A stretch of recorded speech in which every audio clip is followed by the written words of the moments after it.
जय माता दी दोस्तों, आप सभी का हमारे यूट्यूब चैनल पर बहुत बहुत स्वागत है। अनंत शक्तियों से संपन्न है देवी का पहला स्वरूप। वंदे वांछित लाभाय चंद्रार्थकृत शेखरम वृक्षारुणाम शूलधारणाम शैलपुत्रीम यशस्विनीम।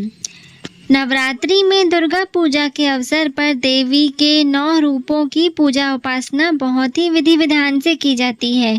इन रूपों के पीछे तात्विक अवधारणाओं का परिधान धार्मिक, सांस्कृतिक और सामाजिक विकास के लिए आवश्यक है। तो आइए जानते हैं माँ शैलपुत्री के बारे में। माँ दुर्गा को सर्वप्रथम शैलपुत्री के रूप में ही पूजा जाता है। हिमालय के वहाँ पुत्री के रूप में जन्म लेने के कारण उनका नामकरण हुआ शैलपुत्री।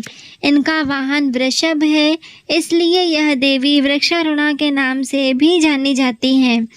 इस देवी के दाएं हाथ में त्रिशूल धारण किया हुआ है और बाएं हाथ में कमल सुशोभित है। यह देवी प्रथम दुर्गा है और सती के नाम से भी इन्हें जाना जाता है। ऐसा है माता का स्वरूप। पर्वतराज हिमालय की पुत्री पार्वती के स्वरूप में साक्षात शैलपुत्री की पूजा देवी के मंडपों में पहले नवरात्र के दिन होती है। माता शैलपुत्री का स्वरूप बेहद शांत और सरल है। माता ने दाएं हाथ में त्रिशूल और बाएं हाथ में कमल धारण किया हुआ है।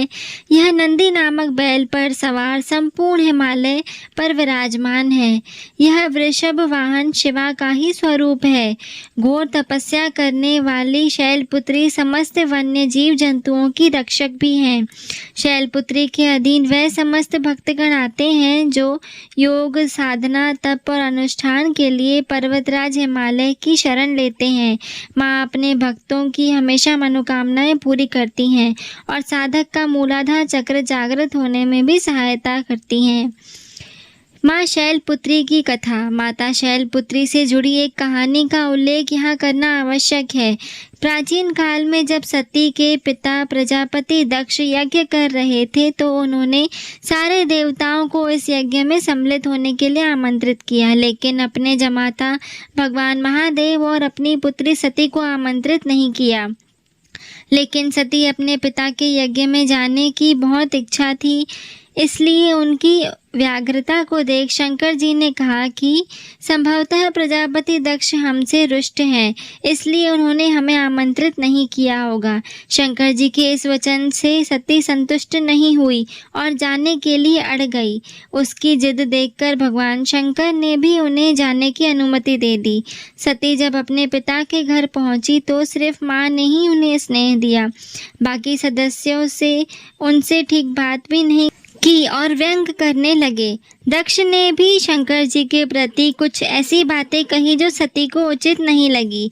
अपने पति का तिरस्कार होता देख उन्होंने योगाग्नि से अपने आप को भस्म कर लिया। जब शंकर जी को सती के भस्म होने के बारे में पता चला तो वे क्रोधित हो गए और उन्होंने दक्ष के यज्ञ का विध्वंस करवा दिया। यही सती अगले जन्म में शैलराज हिमालय की पुत्री के रूप में जन्मी और शैलपुत्री कहलाई। शैलपुत्री का विवाह भी भगवान शंकर से हुआ और वह फिर से उनकी पत्नी बन गई।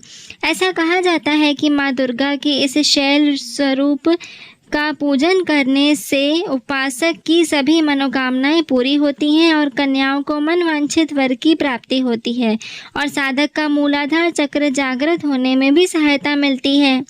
इनके पूजन में लाल फूल, नारियल, सिंदूर और घी के दीपक का प्रयोग किया जाता है। ऐसी और भी इन्फॉर्मेटिव वीडियोस के लिए आप हमारे चैनल से इसी प्रकार जुड़े रहें। हमारे चैनल को लाइक, शेयर और सब्सक्राइब करना बिल्कुल भी ना भूलें। धन्यवाद।